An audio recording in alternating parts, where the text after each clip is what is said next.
కార్మికులకు సులభులు లేనటువంటి సందర్భాల్లో సులభ కాంప్లెక్స్ల నిర్మాణం చేసింది. ఈ భూమి కానీ నీళ్లు కానీ కరెంటు కానీ అంతా కూడా సింగరేణి యాజమాన్యం ఇస్తూ ఉంది. ఒక సులభకు 25,000 రూపాయలు ఇస్తూ ఉంది. కానీ వాళ్ళ సులభ ఇంటర్నేషనల్ సంస్థ స్వచ్ఛంద సంస్థ పేరుతోటి కేవలం కార్మికులకు 15,000 రూపాయలు ఇచ్చి ఒక్కొక్క సులభ దగ్గర 9,000 రూపాయలు లాభం తీసుకుంటా ఉంది. సంవత్సరానికి 2.5 కోట్ల రూపాయలు సులభ ఇంటర్నేషనల్కు సింగరేణి మేనేజ్మెంటు లాభాల రూపంలో ఇస్తుంది. కానీ కాంట్రాక్ట్ కార్మికులు ఎవరైతే అక్కడ పనిచేస్తున్నారో వృత్తి సంబంధమైనటువంటి వ్యాధులతోటి సంవత్సరానికి 7 మంది చనిపోతూ ఉన్నారు. యాసిడ్లు అదేవిధంగా ఫినాయిల్ ఇట్లాంటి వాటి అక్కడే పనిచేస్తున్నారు కనుక వాళ్ళ అనారోగ్యంతో చనిపోతున్న పరిస్థితి.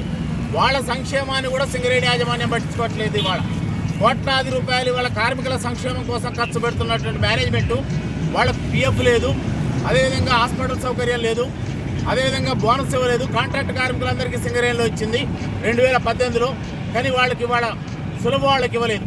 అంటే సమాజంలో ఎవరు చేయలేనటువంటి ఒక పనిని కార్మికుల పరిశుభ్రత అదేవిధంగా కాలనీల పరిశుభ్రతను దృష్టిలో పెట్టుకొని పనిచేస్తూ ఉన్నారు.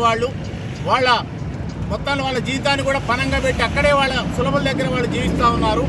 ఇట్లాంటి వాళ్ళ దగ్గర కూడా ఇవాళ సింగరేణి మేనేజ్మెంట్ పై అధికారులు కొందరు సింగరేణి సులభ ఇంటర్నేషనల్ సంస్థ ఇద్దరు మిలాఖతై వాళ్ళ శ్రమ దోపిడీ చేస్తున్నటువంటి ఒక పరిస్థితి. కనుక మేము వాళ్ళ సింగరేణి మేనేజ్మెంట్ను కోరేటువంటిది ఒకటే, మీరు ఇవాళ 25,000 రూపాయలు సులభకి ఇస్తున్నారు, కార్మికులకు 15,000 ఇస్తున్నారు, మిగతా డబ్బులు వాళ్ళకి అంత పర్సంటేజ్ ఎందుకు ఇస్తున్నారు, మీరు వాళ్ళు కలిసి ఎందుకు తింటున్నారో చెప్పాల్సిన అవసరం ఉంది.